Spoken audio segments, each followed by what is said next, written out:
Okay, good afternoon, everyone in our State of the Grizz chat. We welcome you to another exciting episode in what is season 2 of State of the Grizz. And I believe this is episode 2. My name is Nestor Melendez, and I am one of your co-hosts for the State of the Grizz. And we're honored to bring to you today this special installment for a number of reasons.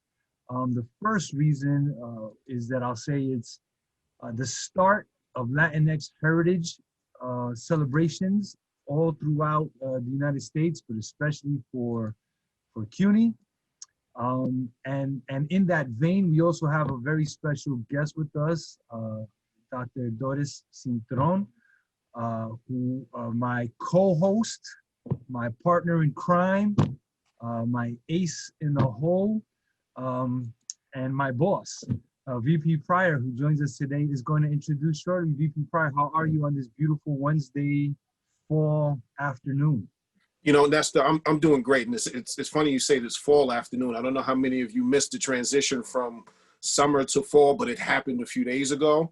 And I'll be honest with you, I welcome the cooler weather. But as you said, it absolutely is a pleasure. It's our first show during the fall 2020 academic year, since our first one was during Bridge. And I want to give a shout out to over 500 new students that joined Guttman and completed their Bridge experience. We're so happy to have you. And as I said in my letter and also my video message, we're here to support you. And I'll say it now and I'll say it later. We got your back.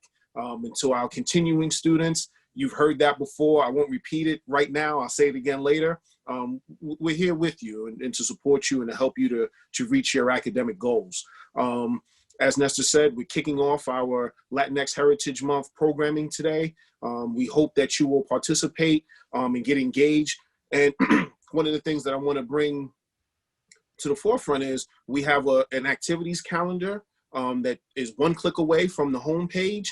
So if you check out and look for events on the calendar, you'll be able to see not only the things that you can get engaged in at Guttman, but the external experiences that are available to you that you can then use this medium to talk to and engage with your friends and classmates at the college through. So, you know, please take a look at that and make sure that you visit those pages. You know, as always, Nestor, I want to give a thank you to our essential workers, our healthcare workers, and those that are in leadership, especially across the great state of New York, led, of course, by our governor, Governor Cuomo, and our mayor. You know, that really helped us to get to a point where things can be a little bit more open across the state and across the region. But like I said, we wouldn't be here without our essential workers and our healthcare workers that have cared for so many of us and helped us to not only survive through the pandemic, but many of us have thrived. Like I said, we're welcoming over 500 new students that graduated from high school, many of them through the pandemic. So shout out to them, and also shout out to the educators that helped them to get to that point through the DOE and the professors and faculty and staff at Guttman that helped our students to continue to be successful in the spring and through spring 1 and spring 2, which for us were almost wholly through the virtual environment. So shouts out to all of you, and shouts out to our students who, like I said, thrived and survived through the pandemic, you know. But it's season 2, show 2, and we're really, really happy that so many people have taken time out of their day to join us live. But more importantly, I'm sure there will be more folks that will watch this in a tape recorded fashion on our YouTube page. I don't know if we have the link to that, but maybe if we can post it in the chat so that anybody that steps away for a minute, you know, won't miss anything. Yeah, I don't know that it's tape recorded. That's I'm old school. I'm old school. Tape recorded is, you know, I remember that at the end of my sitcoms, you know, taped in front of a live studio audience. Yeah. So yeah, this is actually taped in front of a live virtual audience, and it's I think the wave of the future, and I'm very excited to be communicating with our Guttman family through this. And so very quickly, just want to shout out the 32 people in the chat is a beautiful mix of staff, administration, and the wonderful, wonderful, wonderful population that we serve, our students. We've got some alum in the room. I'm sorry, some alumni in the room. We've got some current students, and then we've got some brand spanking new Grizzly cubbies, if that's even a term, with us. Right. And some staff members. Yes. Yes. So everybody that's here, we're very happy to see you. And once again, if you're just joining us and you're looking at my background, this is the start of Latinx Heritage Month. In some circles, it's called Latino Heritage, and other circles, Hispanic Heritage. Whatever language that people choose to demarcate the idea. There's about 8 countries in Latin America that celebrate their independence during this September through October span. And so a nuestra gente le queremos decir bienvenidos aquí hoy en este día al estado del Grizzly. I think that's how you say Grizzly in Spanish. Close enough. Close enough. And without much further ado, I'm gonna kick it back to you, VP Pryor, so that you can intro our very special guest.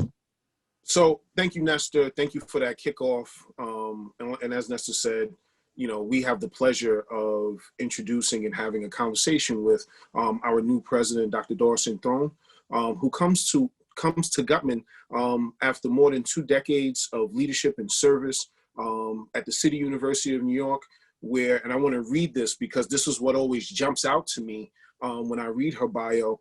She's a prodigious winner of millions of dollars of grants to support the training for qualified educators and teachers in urban areas, which is extremely important as some of our most creative minds come out of our inner cities. So I want to thank her for her service in that area, because without training and preparation, you know, for our future leaders and educators, you know, how does society move forward? But she's a staunch advocate for public education, and for those that come from disenfranchised communities. And as I said, she's a 2-time CUNY alum, having both a bachelor's and a master's from the City College. And of course, she went on to get a doctorate and another master's from Teachers College in Columbia.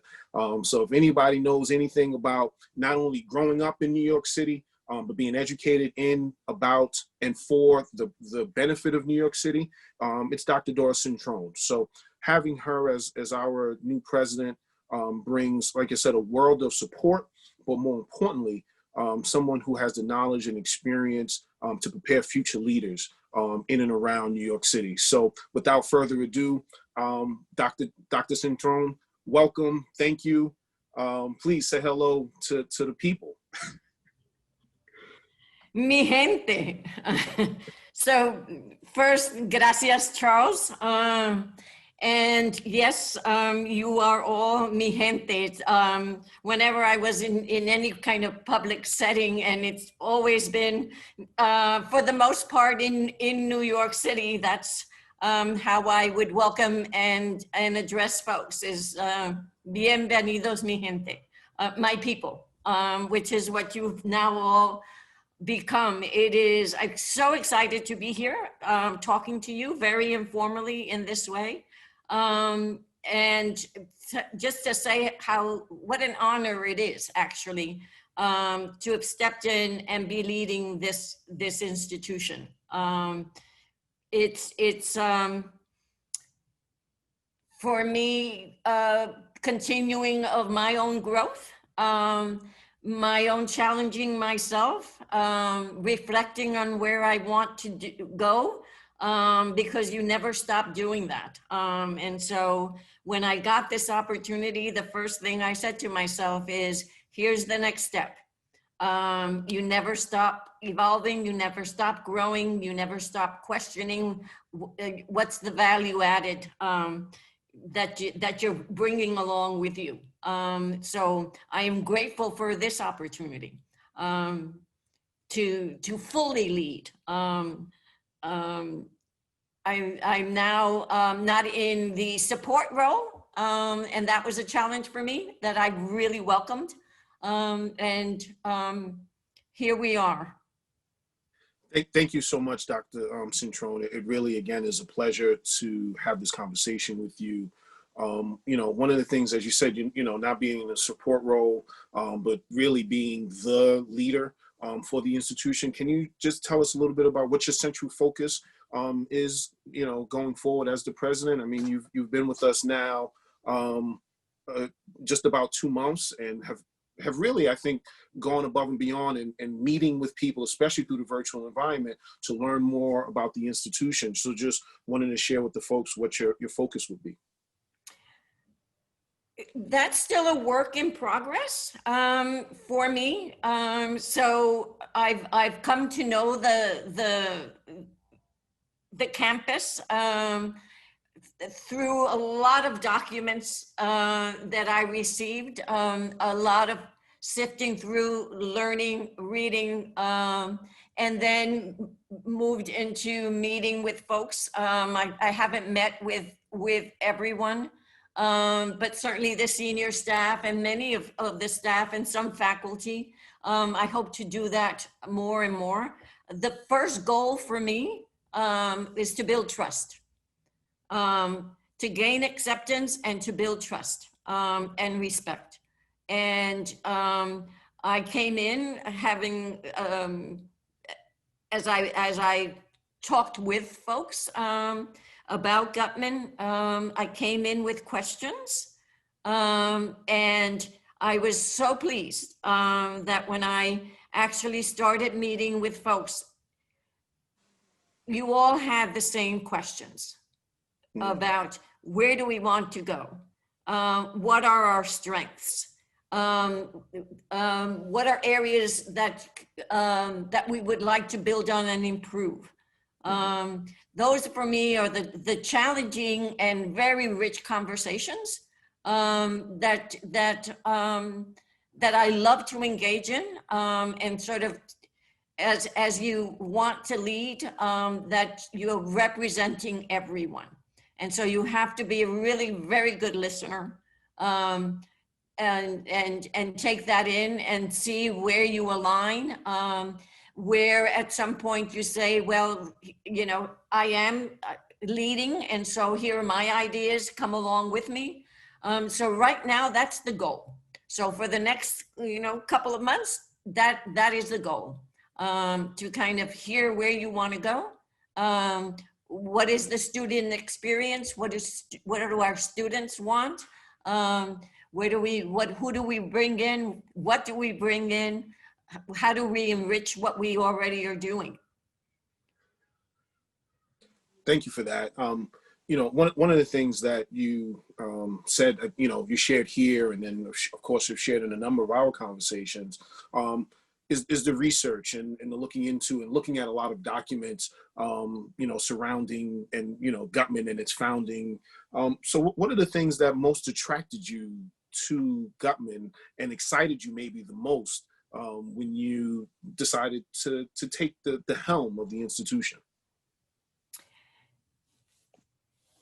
I think that the very first impetus for considering, right, was a conversation that I had with the chancellor, who actually was very well versed on Guttman, and was very enthusiastic about the institution and the work that was going on here, and the commitment to students, and as being its major focus, and his saying, Doris, I think there's a really good fit for you here, right? Because it was all student-centered. It was really about creating this next generation, being of the support, recognizing who they are, seeing yourself in the population, and feeling the pull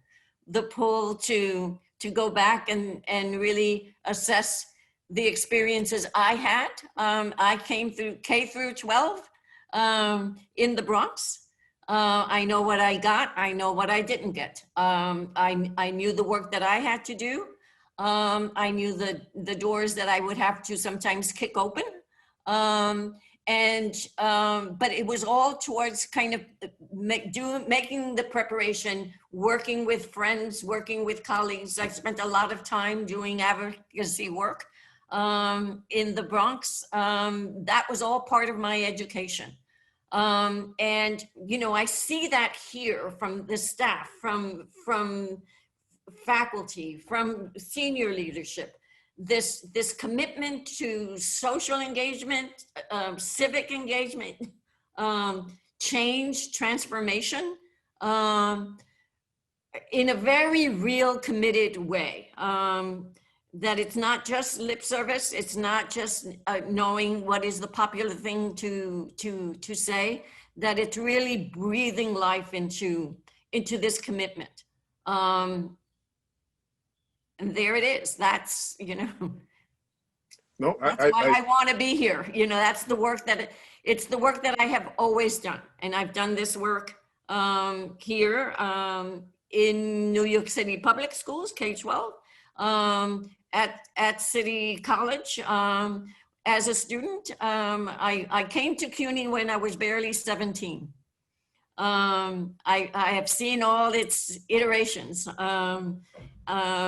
I've seen the strengths and I've seen the areas that need improvement. And I've always been working and struggling there, sometimes in the mix and sometimes on the side, because sometimes to create change, you have to step outside of the mainstream.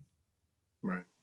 Absolutely. And you know, one of the things that in our early conversations, and I've heard you share with our mentors, and you draw a lot on your experience as a student in K through 12, and then of course twice over at the university itself. It's just how students can take their experience and build on it, you know, and that, you know, that's part of how you approach everything. So can you just, you know, share with the group writ large how you, you know, what students can expect from you and maybe what some of their interactions with you are going to look like as they continue to meet and learn about President Cintrón? Yes. So to the students, I do want to say that I see myself coming and going in each and every one of you. You know, I recognize myself. I know the struggles. I know the joys. I know the frustrations. And I am here, and why I've stepped into this role and why I stepped into the academy is to help you. That's my commitment, to build on your strengths, to recognize your strengths. So when I was preparing teachers, I always said, every child that comes before you has a strength. Everyone is capable of learning. Everyone is capable of succeeding if you take the time to recognize it in the student and build on those strengths. And if you do that, we all succeed. And I hold people accountable for that. If students walk through our door, we have a responsibility. And the responsibility is to really see them and help them see themselves and what they can do, and to have students recognize that you make a real commitment to yourself, and never be the first one to say no to yourself, never keep yourself out of the running, you know, seize every opportunity. It could be hard, it could be scary, and I want us all the adults in the room, to let them know that we are here to support them. I am here to support every single student that comes through our campus, is part of our community. Mm-hmm. Thank you for that. You know, and one of the things about providing support for students, especially at Guttman, is understanding that the institution is in its 9th year, and that we are continuing to grow not only our supports, but looking to increase the size of our community over the coming years, which of course, as president, you're going to be instrumental in, and you work with not only the chancellery, but you know, those that advocate and fund things on a public level. So can you just, you know, share with us a little bit about what you see in the future of GCC as we continue to try to do more in support of our students? First thing, our new home and new space, and space that we can grow into, space that we can really make a very innovative space, and sort of think through, how do we want to engage teaching and learning? How do we want to do this? What are those very critical spaces? How do we do the work? For me, everything is inquiry based, right? You discover yourself and the world and funds of knowledge through actually getting messy, and working with ideas and creating ideas and having them clash, and really kind of come face to face with oppositional ideas, and know how to do that, and how to create new funds of knowledge. And you can only do that if you get messy, right? Not just sitting and listening, but really being engaged with an idea and tearing it apart and putting it back together. And that for me is kind of the life of learning, right? And so that's not to say that it doesn't happen in a very traditional classroom. I'd like to have a space where we can do all of it, and whichever way we see ourselves, and what the modalities that we're most comfortable with, but that so that students get a full range, and they can experience and they can experiment, and create. I like to create. And I think that's part of a complete college experience, is, like you said, the experience of things on outside of the classroom in the space that is created for that type of experimentation and creation. And I thank you for your approach to that. And before we move into our next question, just a little bit of housekeeping. For those of you that may have some questions for Dr. Cintrón, I ask that you take time now to either raise your hand or post those questions in the chat, so that as we get to that portion of today's conversation, that we can have a little bit of order, so that we can move through that piece of it. So Dr. Cintrón, my last real question, and I'm sure there's some A and B questions that we can follow up on, and we'll get to that. And you've shared some of these pieces, but if you could maybe share a little bit about some advice as a twice over CUNY alum yourself, what advice would you share with our students in order to not only be successful on campus as they work to attain degrees, but also for success after they have completed their degree programs? And I'm saying multiple programs because I always am promoting students getting their associates, going on for a bachelor's and further education beyond that. But if you could share just some of your greatest pieces of advice. I think the first piece of advice that I have that worked for me was, really connecting with peers, establishing a network of support, being present for yourself and for others.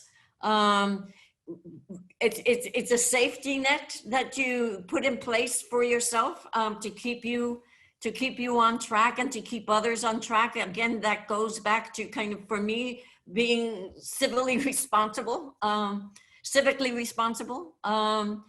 It starts there, making the commitment to succeed, telling yourself you are capable, you can do this, really pushing yourself.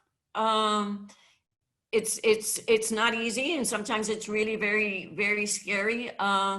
Speaking up is always important. Sharing ideas, looking for opportunities. You need to do that. Even when it's really scary, never be afraid to take a risk, and certainly never, to take the risk yourself. That would be kind of the first thing. You're coming in, establish those networks, those friendships, for yourself. Take opportunities. There's so much that is outside of Guttman, throughout CUNY, in communities. Seek those out, and again, attend, be present, get involved. The best piece of learning is to really get involved in something. Find something that you are passionate in, and a cause that is meaningful for you, because you see that it has tentacles all over the place. It'll help you succeed in areas that you won't even think about now. But again, it's being very present. Don't wait for anyone to say, oh, here's an opportunity. Hey, have you thought about this? That will come. You'll find mentors. I have always said, and it's advice that I gave my own daughter, you know, you be the first mentor that you have, that's you. Be honest with yourself. Never be afraid of recognizing what you don't know. Admit to it, go after the answer, get the information. We are not born perfect. We are not born knowing everything. Never be afraid to raise your hand and say, I don't understand. And if you have to do it 10 times, do it 10 times. Because the commitment is to get that answer. The commitment is to move to the next question. Do that. You know, there's a lot that this city has to offer. Use every institution that is out there. When I was at City College and I was the Dean of Ed there, I established a program I got involved in the Lincoln Center Institute. And this was basically bringing artists into the classroom to work with faculty to infuse the arts into all our curriculum, in all our programs, and that was vast. And a lot of it was, you know, going into museums. I remember when we actually went to the Met, and these are college students, these are master's students who came from my community, looked a lot like me, like you, like all of us here. And they actually were very tentative about going in. They asked a professor that I got involved to take them because they didn't see themselves in those institutions. They didn't feel that they were welcome there. And I'm talking maybe 10 years ago. And when you don't see yourself as part of or welcomed in, or even see yourself reflected in that experience, in those settings, then you know that there's still a lot of work to be done. Right. You know, so I went to every outing I went. And I was part of the discussion, and I was part of asking the questions, and I was also very part of saying, well, I didn't know that. You know, these are the roles that we take. These are the responsibilities that we have. And so, you know, just put yourself out there. Take advantage of everything that is worth knowing, worth working with, worth building on. You've earned it by being here, by your families being here. Right? And so now we have to take our place in the society. We have to be recognized. We have to be seen. Absolutely. Like you said, representation matters. You know, it matters in organizations and things like career panels, where you see folks that look like you, come from your neighborhood, in positions that you aspire to. So, you know, as the president, for you to, come and make those statements to students to seek out and to talk about your history of creating spaces for that and doing some serious inquiry. I think that's important, and I think that it's powerful, and I think it's something that even in a virtual space that we have to, as an institution, continue. So, it's important to hear your support for creating those types of environments for our students who are, as you said, overwhelmingly people of color at Guttman and most colleges across the CUNY system. So, yeah, but for me, I got here, right? And it wasn't a straight line, and it wasn't easy. It took a steely spine to say, "Oh no, you're not stopping me." But I learned that along the way, right? So my responsibility is to open doors for everyone, for everyone. That is my role now. Fantastic. Thank you so much for that. Nestor, I know we have a couple of questions in the chat. Can you maybe read those that are in the chat? And as I said earlier, just as a housekeeping thing, for those of you that would like to ask your question live, we ask you to raise your hand. And then we will, work behind the scenes to get your microphone unmuted, to make sure that you have an opportunity to, get your question asked and answered by Nestor, myself, or Dr. Cintrón herself. So, co-host, what we got?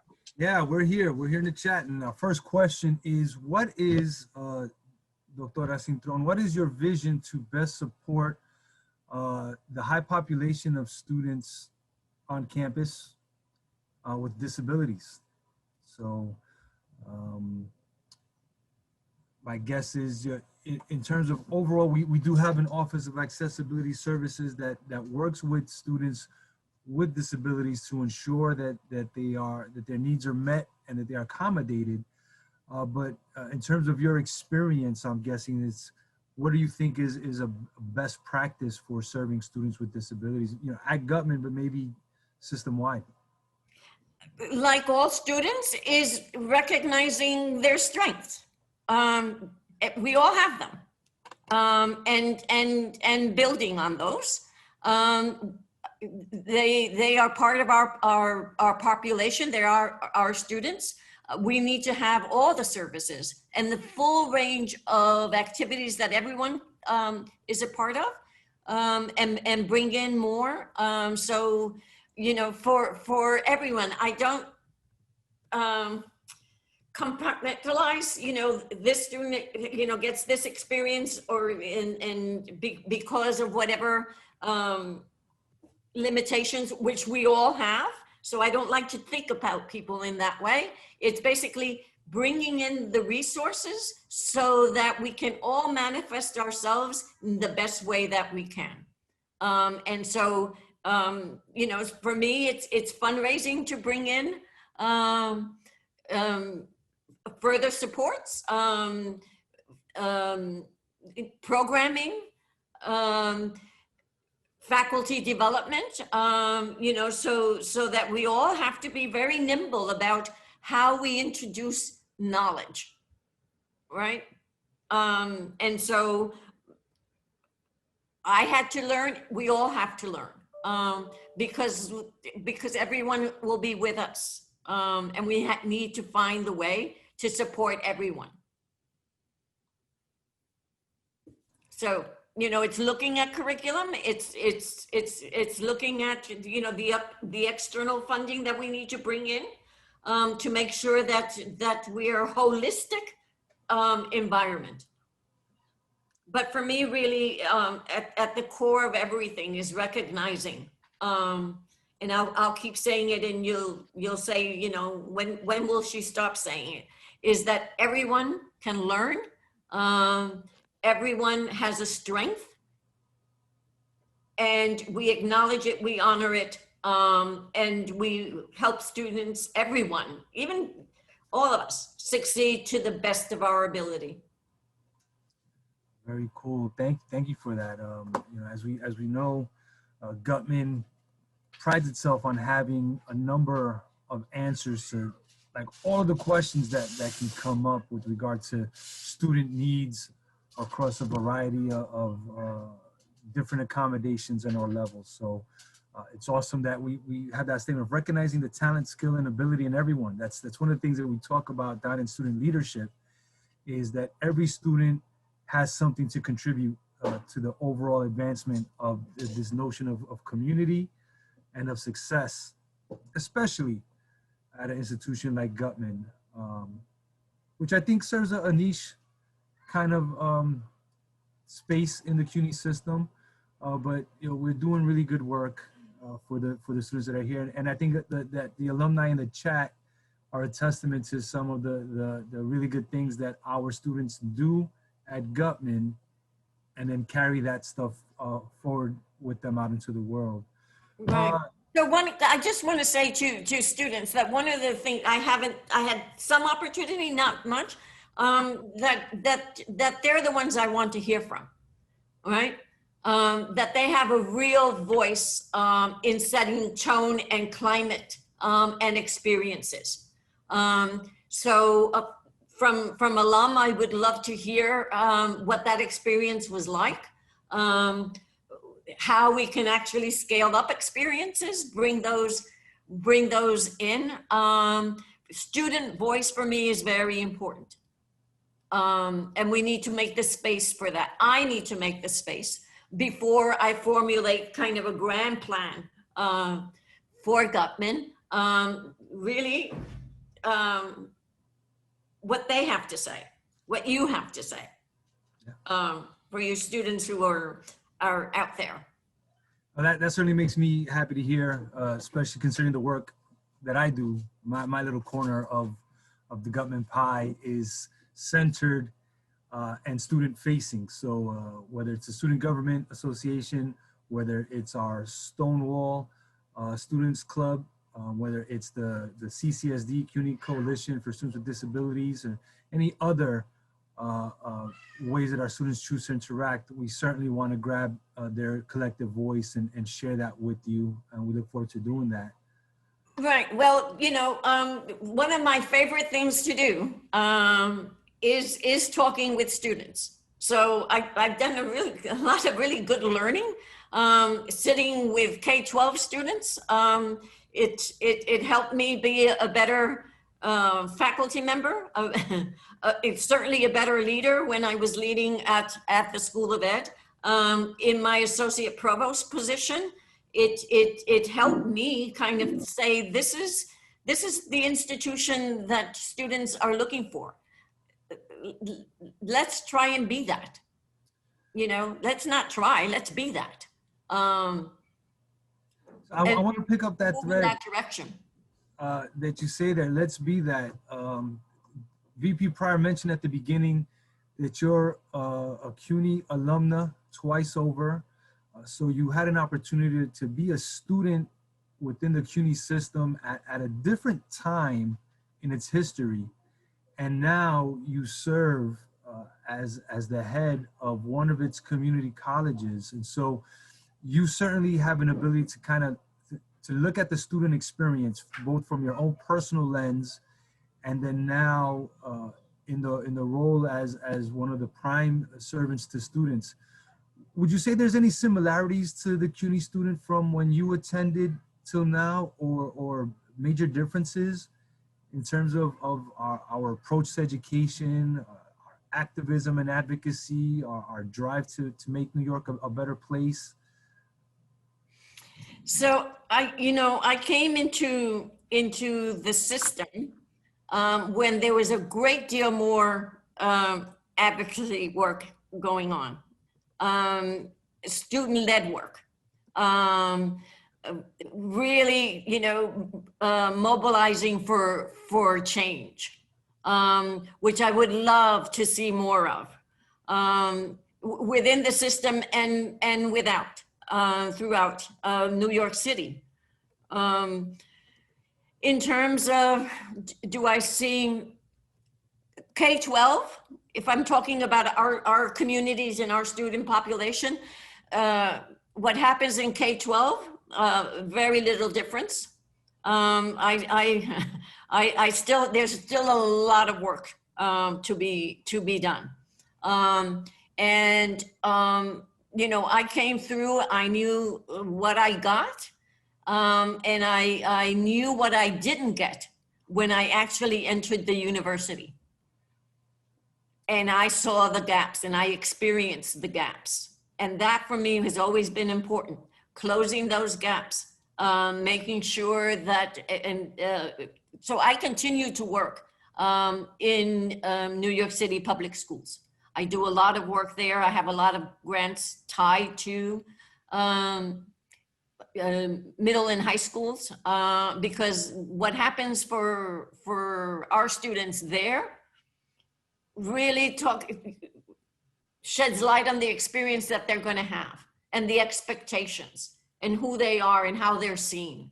And so doing that work becomes important. And again, making sure that the curriculum in our programs have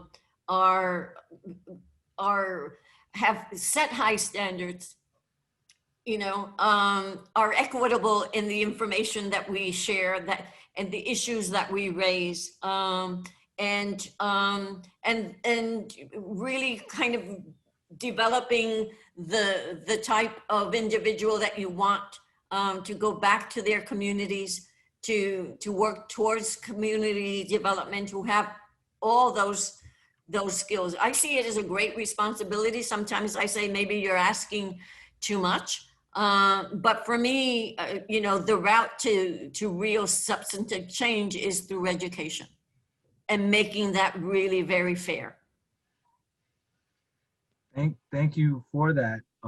It's interesting to me because I think CUNY's history is activism and advocacy, and in today's environment, we're seeing so many avenues for students to rise up and step forward politically within their communities to advocate for the things that we need. And you know, so I bring that stuff up because I think it's interesting that hasn't changed. You know, so we go from your student time to now as a leader in the system.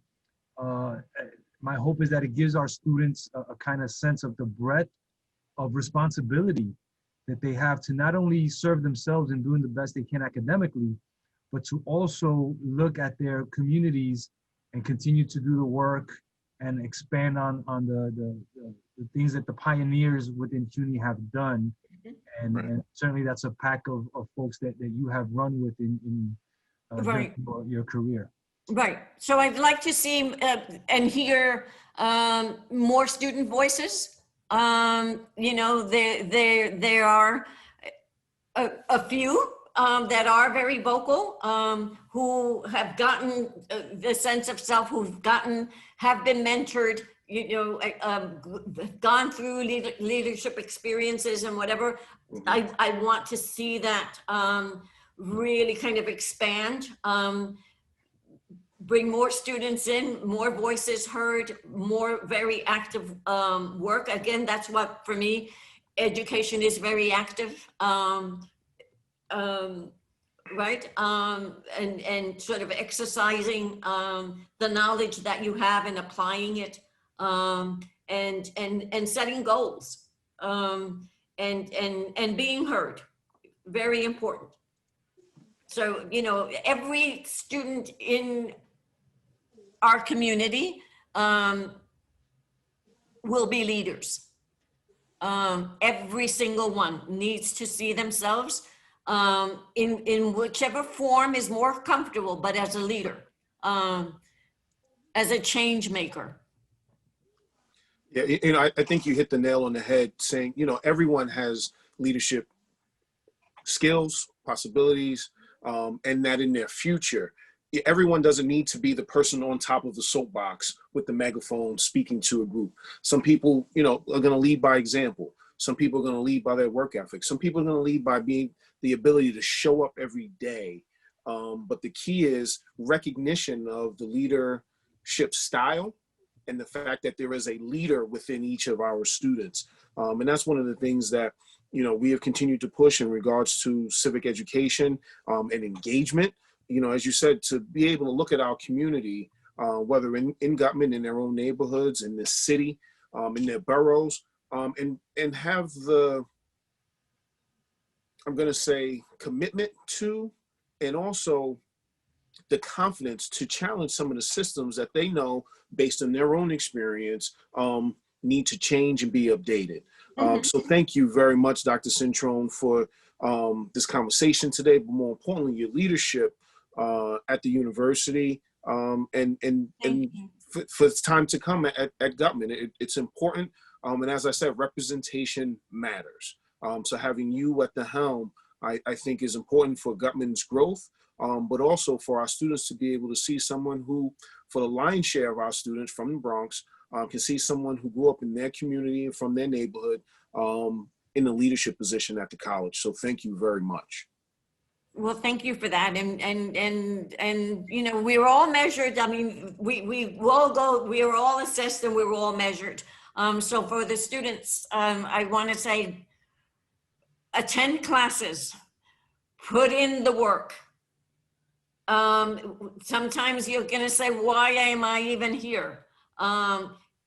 Because you have to pass that class. You have to take every ounce of knowledge that's presented to you and make it your own, so that you can continue on, right? Failing is not an option. Don't ever say that that's an option, or it's not.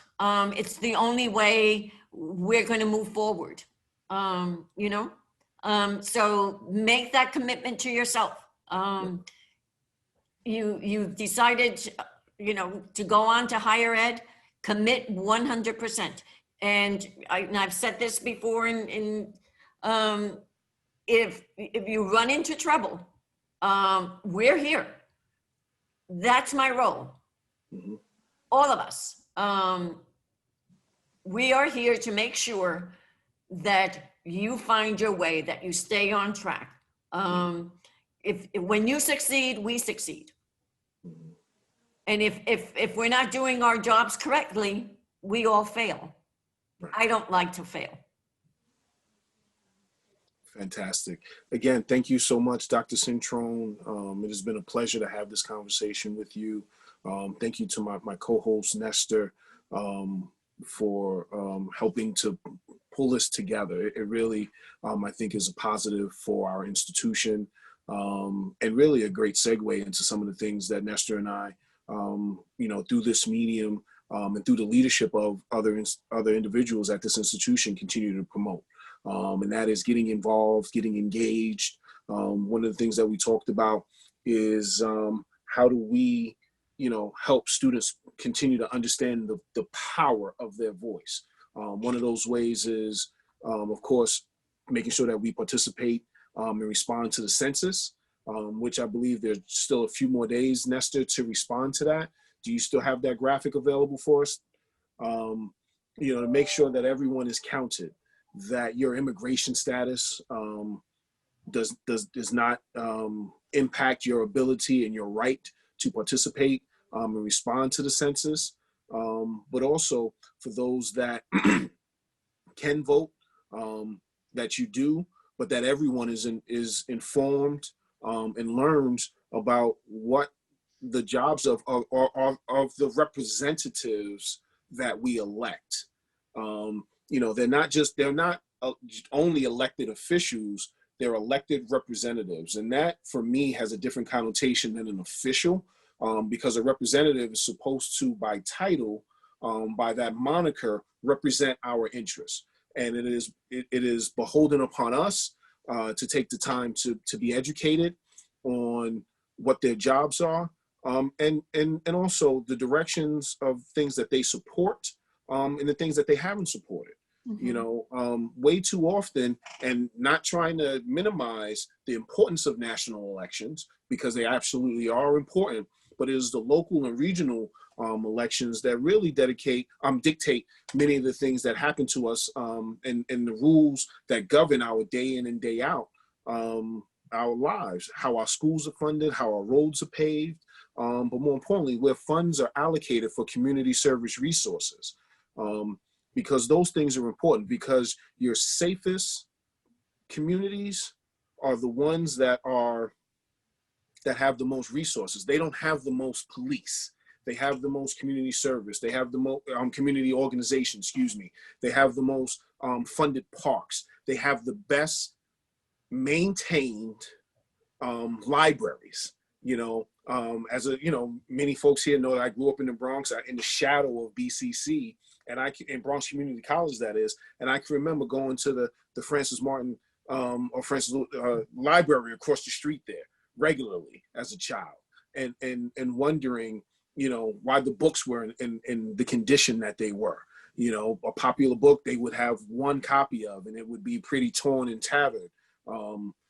After, you read it a couple times, and then, you go into other neighborhoods and the libraries are bigger. And mind you, that is one of the better libraries in the Bronx. Yeah. Yet and still, some of the catalog was not well maintained.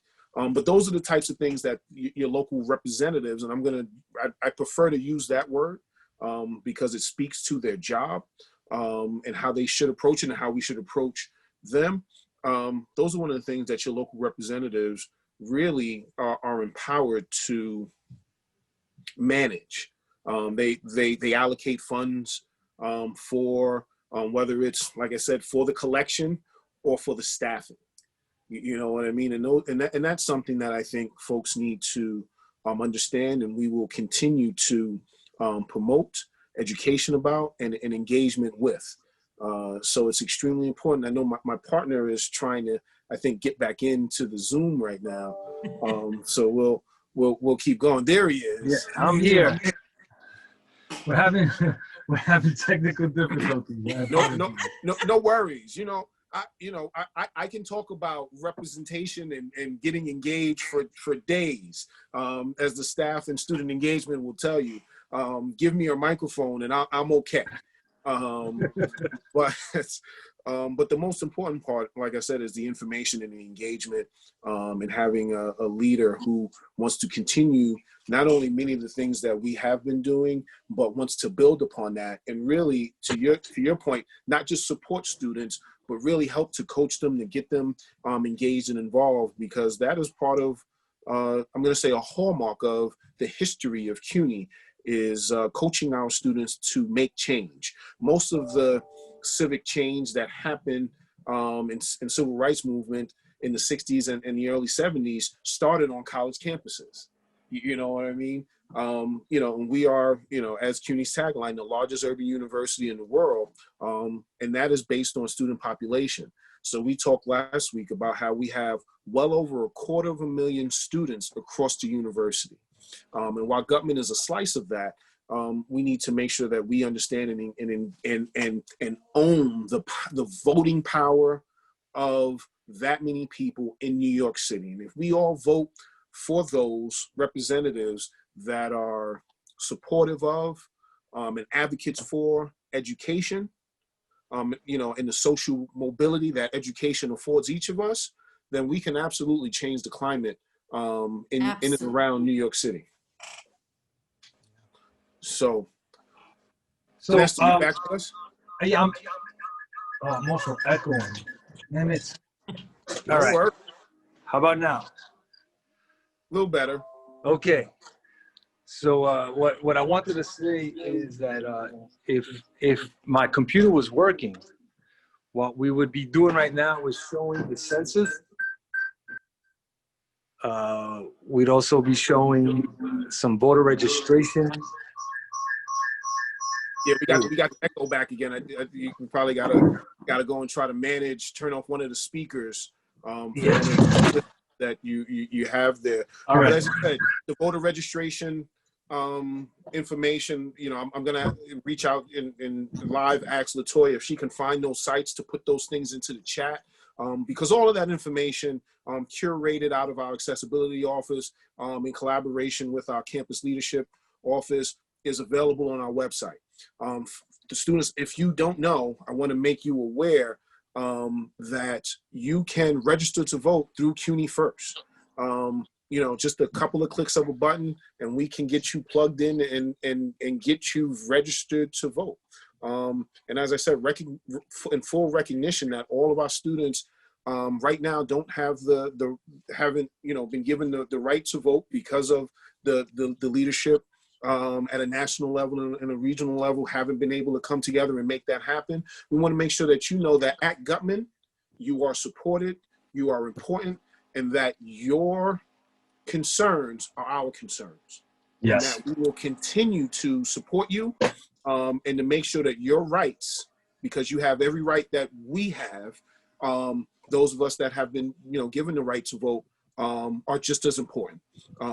No person is illegal at Guttman. And actually, I'm going to take time now to change my background to my more traditional background and show all the things that in this house, these are the things that are important. These are the things that I talk to my 18-year-old about, my 6-year-old about, which is a tough conversation. And everyone talks about the talk.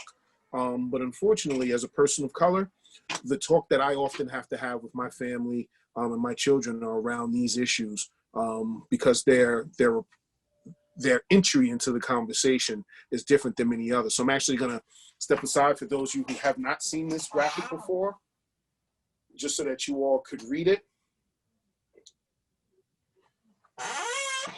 Because in this house, at this institution, all of these things matter and important. I see Dr. Cintrón, you know, shaking her head in agreement, and I'm thankful to work at an institution with a leader who's of the same mind, and more importantly, an advocate for all of those things.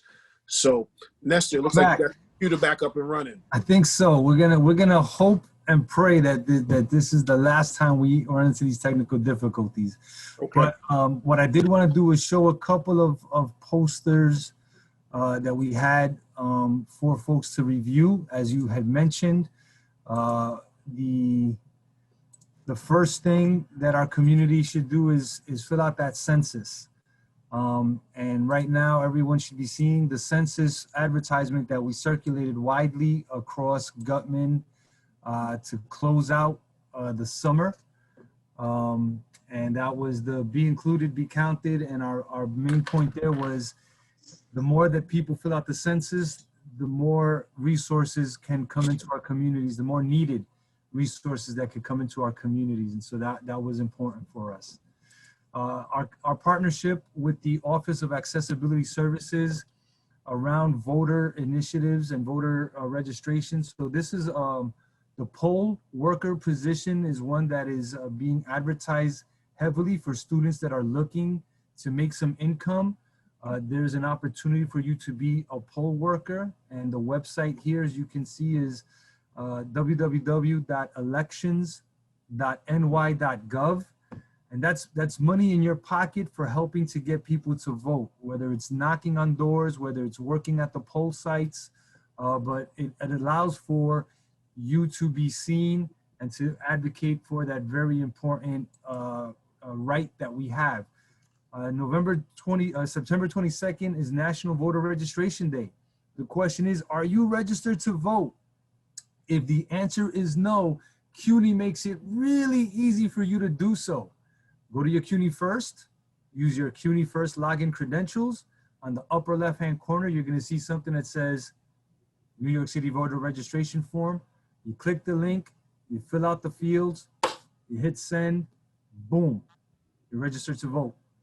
And in this coming election, I'll just leave it at that. Top 4 reasons why voting matters. So again, the partnership between Student Leadership and Campus Life, Student Government Association, the Alumni Alliance, the Office of Accessibility Services, they keep us functioning as a country. It is your right to vote. Many people fought and died for that, okay?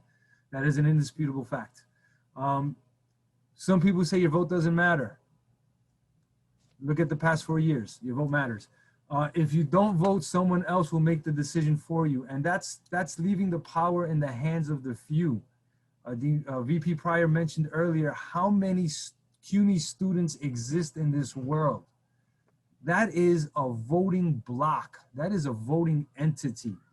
And leveraging the power of the CUNY student could be a really, really transformative engagement for New York City and for students and for young folks especially. And if you want to know how your tax dollars are being spent, get involved civically.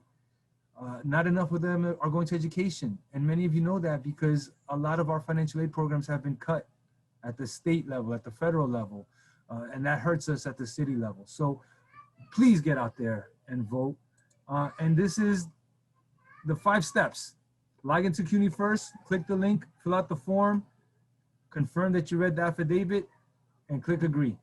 We couldn't have made it any easier for you all. So that's voting. That's what we wanted to share there. On the other side of things, there's a couple of offices that wanted me to share with you. CUNY is partnering, you may be losing me. CUNY is partnering with folks to do a virtual spoken word event. And, Oh, nice. And so we're partnering with Queens, York, Lehman, Staten Island, Baruch, Hunter, Brooklyn, Bronx, CCNY, LaGuardia, and John Jay to bring this to you. And the beautiful thing about it is this is about powerful, uplifting empowerment. That's the message. So if you've got poetry, if you've got spoken word, if you've got bars, if you've got lyrics, if you've got poems for days, go to the link. It's 2 days ago, but go ahead and submit anyway. And my hope is that some of our Guttman students will be representing our beautiful institution at this event. Next, my good friend Louis asked me to share the Constitution Day event, which is mañana, tomorrow, from 1 p.m. to 2 p.m. Right? Should I make rice also? She told me about pasta. Yes, I don't know why. I don't see the flyer on the screen. I don't know if I'm the only one that doesn't all right, see. it's on the screen for me. It should hopefully be on the screen for you, but definitely make the rice. But the event is for us to talk about the Constitution. It's a trivia challenge, and so we want all students to please show up and let us know what you know. And it might be more than what we know. So there's that. And then finally, if I can click the right link here, this is gonna be the start of our Latinx Heritage Month calendar. So this is just an abbreviated version of what we're showing, so that you can see that we have a cyber healing exhibit. That's a virtual online exhibit that you can visit. It highlights Latina and Afro-Latina artists talking about healing in a time of pandemic and sweeping global crises. There's a conference in September sponsored out of NYU. It's a free conference speaking about Latinx politics, resistance, disruption, and power. And what have we been talking about in this chat? All of those elements are in place, and they have been. Now it's time for our students to pick up the baton and move forward. On October 7th, there's a book discussion called The Mexican State of Mind, which focuses on the lives of undocumented Mexican immigrants in New York City with a focus on youth. Again, it's a free affair. You just log in following that link. And then very near and dear to us, our own Student Government Association Vice President, Miguel Tejeda, this Dominican brother who is living in the South Bronx, is gonna come to us during SGA Live and tell us about his journey going through the US educational system as a Dominican man growing up in the South Bronx, which I think when you look at our profile, many of our students are from the Bronx, the South Bronx, the South Bronx, and many of our students are Dominican. So please join your peer in that discussion. There's a couple of more events that we will roll out for you in the coming weeks, so pay attention to the calendar. The best way you could find out about all of the things that we're doing, Guttman.cuny.edu/events. We've made it easy for you. Go to the webpage. All of our posters are there. All of our announcements are there. We would be very happy and honored if you joined us. And that's to the entire community, not just our students. We want to see our professors. We want to see our staff members. We want to see our alumni. We want to see our second years, certainly our first years. Please come spend time with us in this new virtual world that we are living in together. And that's my PSA. VP Pryor, you always take us out. So I'm just going to say, muchas gracias a todos. Don't take us out. Y ven a compartir con nosotros en la herencia Latinx en este próximo mes. Y esperemos verte en el próximo State of the Grizz in 2 weeks. VP Pryor, what do you got for the people? You know, just the usual, man, to remind our students that we're here, we support you. We are happy that so many of you engaged in the fall 2020 semester, and we got you back. Want to thank you, all of our students that have worked as essential workers, all of our students that have worked in support or worked as a healthcare worker. But like I said, so many of you not only survived, but you thrived during the pandemic. And my hat's off to you. Continue to work, and remember that we're here to support you. We're just a click, an email, or phone call away. So again, thank you, Dr. Cintrón, for your words today. Thank you. No problem. And make sure that you check the website for activities and events. There's so much being put on the calendar there. We're looking forward to engaging with you. And Nestor, season 2, episode 2, I think is cooked and in the books. So we won't be here next week at the same bat time and Same bat channel. But we'll be here in 2 weeks, same bat time, same bat channel. Grizzlies, it's our pleasure. We look forward to seeing you around the virtual environment. And we're just so happy that, again, that you're here. Take care, Grizzlies.